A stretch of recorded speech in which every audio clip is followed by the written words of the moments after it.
दोस्तों, ये कहानी एक ऐसे लड़के की है जिसमें ब्रेकअप के बाद टाइम को फ्रीज करने की पावर आ जाती है। बिना देरी के कहानी स्टार्ट करते हैं। कहानी स्टार्ट होती है सूजी से, जो कि बेन की गर्लफ्रेंड थी।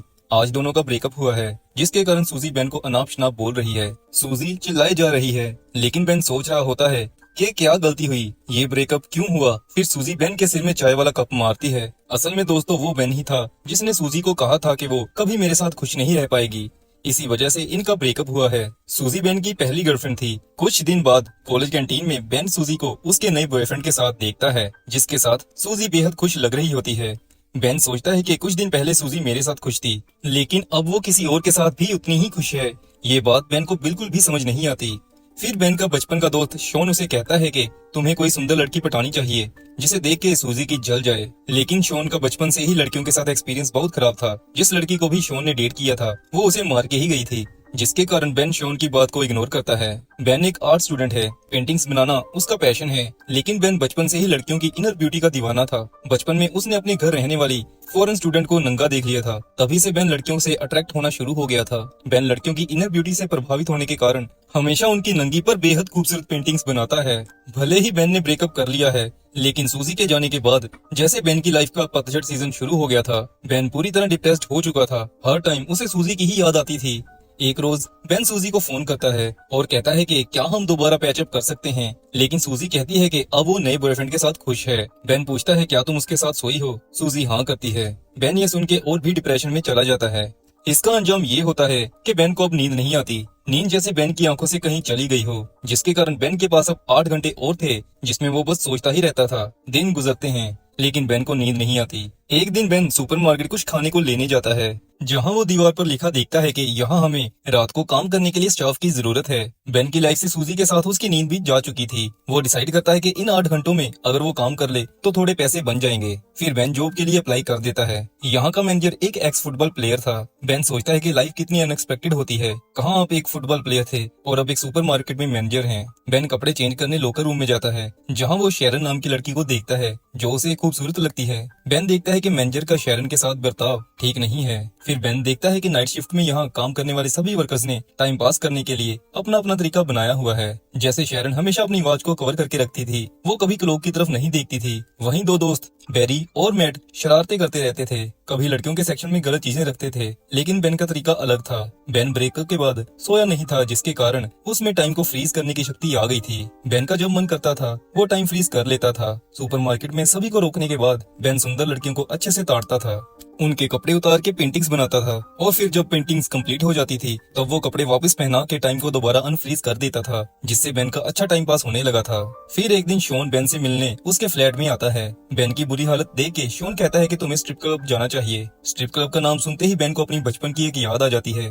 तब उसके घर के पास बुलबुल रहा करती थी, जो लड़कों से पैसे लेकर नंगी हो जाया करती थी। उस टाइम बुलबुल पूरे एरिया में फेमस हो गई थी। फिर सुपरमार्केट में एक दिन बेन और शेरन की आंखें मिलती हैं। फिर एक दिन शेरन चेंजिंग रूम में बेन से कुछ खाने को मांगती है। बेन के पास एक सैंडविच होता है। शेरन उसी के सैंडविच की बाइट ले लेती है। सैंडविच का थोड़ा सा पार्ट शेरन के फेस पर लग जाता है, जिसे बेन उतारता है और एक रोमांटिक सा माहौल बनता है। लेकिन फिर शेरन बेन को थैंक यू करती है और वहाँ से चली जाती है। बेन इस पल को फ्रीज करने की कोशिश करता है, लेकिन कर नहीं पाता। फिर जॉब करते टाइम बेरी बेन को बताता है कि मैट ने शेरन को आज मूवी के लिए पूछा है और शेरन ने हाँ कर दी है। ये सुन के दिल टूटे आशिक बेन का थोड़ा सा और दिल टूट जाता है। बेन सोचता है कि उसी के साथ ऐसा क्यों होता है, जो उसे पसंद आता है वो उसे नहीं मिलता। फिर बेन को बचपन की एक याद आती है, जहाँ वो क्लास में एक लड़की को पसंद करता था। एक दिन उस लड़की की आंख टूट जाती है, जिसके कारण उसे प्लास्टर लगता है। सभी उसके प्लास्टर पर गेट वेल सून लिखते हैं।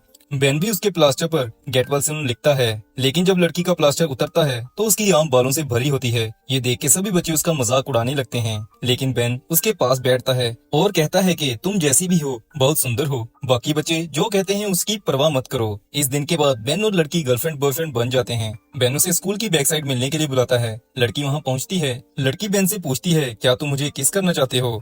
बेन कहता है करना तो चाहता हूँ, लेकिन अभी सब यहाँ हैं, तुम संडे यहीं पर आना।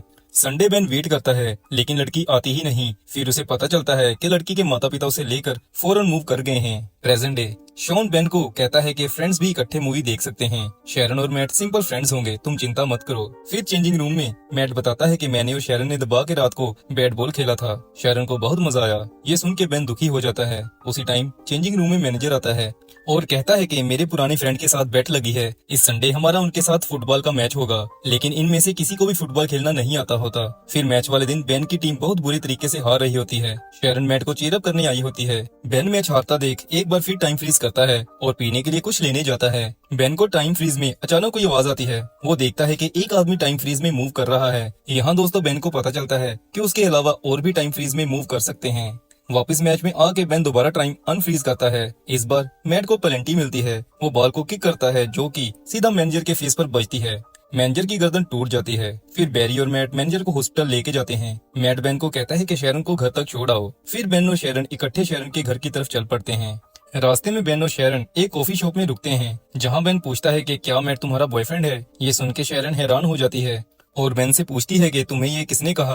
बेन कहता है मैट सभी को कहता फिर रहा है कि तुम उसकी गर्लफ्रेंड हो। फिर मैट बात बदलता है और शेरन से पूछता है कि तुम लाइफ में क्या करना चाहती हो। शेरन कहती है उसे साउथ अमेरिका बहुत पसंद है, वो आगे चलकर वहाँ शिफ्ट करना चाहती है। फिर शेरन बेन से उसके बारे में पूछती है। बेन उसे बताता है कि वो एक पेंटिंग करने वाला आर्टिस्ट है। शेरन ये सुन के खुश हो जाती है क्योंकि शेरन ने कहीं पढ़ा था कि आर्टिस्ट को लोगों की ब्यूटी अच्छे से पता होती है। शेरन फिर बेन को कहती है मेरी भी कोई फोटो बनाना, दोनों की अच्छी बनती है। फिर शेरन का घर आ जाता है। बाय करते टाइम शेरन और बेन किस करने लगते हैं, लेकिन हो नहीं पाती। फिर शेरन कमरे में चली जाती है। अगले दिन टूटी हुई गर्दन वाला मैनेजर कहता है कि इस संडे मेरा जन्मदिन है, तुम सभी को मेरे लिए सरप्राइज पार्टी ऑर्गेनाइज करनी होगी, पैसों की चिंता मत करना। मैनेजर बेन को एक स्ट्रिपर लाने को भी कहता है। फिर शेरन बेन से पूछती है कि क्या तुम उस दिन मुझे साथ लेके चलोगे। बेन हाँ करता है। दूसरी तरफ बेन और शॉन स्ट्रिपर का इंतजाम करने एक क्लब में जाते हैं, जहाँ एक स्ट्रिपर उन्हें बताती है कि एड्रेस और पैसे दे दो, मैं एक जबरदस्त स्ट्रिपर वहाँ भेज दूंगी। अगले दिन शेरन चेंजिंग रूम में बेन को लिप पर किस करती है, जिससे बेन के दिल का पतझड़ दोबारा स्प्रिंग सीजन में बदल जाता है। जॉब से वापस आके बेन महीनों बाद खुल के नींद पूरी करता है। सूजी के जाने के बाद अब जाके बेन को थोड़ा सुकून मिला था। फिर फोन रिंग करता है। बेन उठ के सुनता है बेन को आर्ट गैलरी कंपनी से फोन आया था, जो उसकी पेंटिंग्स देखने में इंटरेस्टेड थे।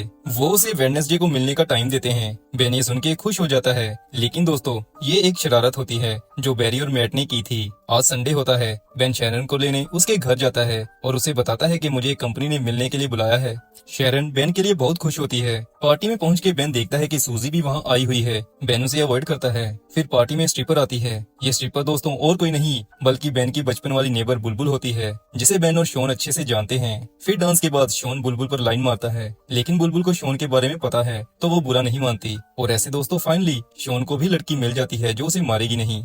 इधर बेन सुसु करने वॉशरूम की तरफ जाता है, जहां सूजी उससे मिलने आ जाती है। सूजी कहती है कि वो बेन को बहुत मिस करती है, लेकिन बेन कहता है कि मैं अब रिलेशन में हूँ। दूसरी तरफ मैनेजर शेरन को तंग करने लगता है। शेरन उसे अवॉइड करके बेन को ढूंढने लग जाती है। इधर सूजी एकदम से बेन को लिप किस करती है। जब वो लिप किस करती है तो शेरन उन्हें देख लेती है। बेन सूजी को जल्दी से धक्का मारता है, लेकिन बहुत देर हो चुकी होती है। शेरन गुस्से से लाल होकर पार्टी छोड़ के जा रही होती है। बेन को पता है कि वो कुछ भी कर ले, लेकिन इस सिचुएशन की एक्सप्लेनेशन वो कभी नहीं दे पाएगा।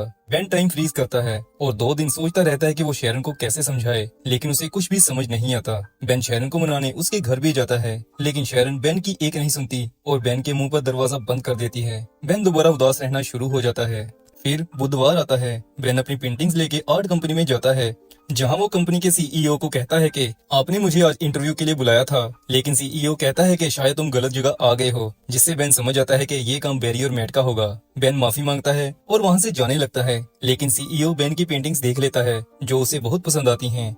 इस बार सीईओ सच में बेन को इंटरव्यू के लिए बुलाता है। फिर सीन शिफ्ट होता है और थोड़े दिनों बाद दिखाया जाता है कि शेरन को एक लेटर मिलती है, जो कि बेन की पेंटिंग्स की एग्जीबिशन की होती है। एग्जीबिशन वाले दिन बेन को एक बड़ी कंपनी की लेडी बेन का बेहतरीन काम देख के उसे जॉब ऑफर करती है, लेकिन उसी टाइम बेन शेरन को देखता है। उसका सारा ध्यान शेरन की तरफ चला जाता है। लेडी पूछती है कि आगे चलकर तुम क्या करना चाहते हो। बेन कहता है वो साउथ अमेरिका जाना चाहता है। दोस्तों शेरन का ड्रीम होता है साउथ अमेरिका जाना, तो इससे पता चलता है कि बेन शेरन के साथ रहना चाहता है। इधर शेरन देखती है कि एग्जीबिशन में बेन ने सारी पेंटिंग्स उसी की बनाई है। ये देख के शेरन बहुत खुश होती है। बेन उसे फिर से माफी मांगने लगता है, लेकिन शेरन कहती है कि माफी मांगने की जरूरत नहीं है, मैं सब समझ गई हूँ। शेरन बेन को किस करती है। यहाँ दोस्तों बेन फिर से टाइम फ्रीज करता है, लेकिन इस बार वो शेरन को अनफ्रीज कर लेता है, जिसके बाद दोनों बाहर आते हैं। हल्की हल्की स्नो पड़ रही होती है, दोनों किस करते हैं और ऐसे दोस्तों बेन की लव स्टोरी की हैप्पी एंडिंग हो जाती है। मूवी एक्सप्लेनेशन अगर अच्छा लगा हो तो चैनल सब्सक्राइब जरूर करिएगा।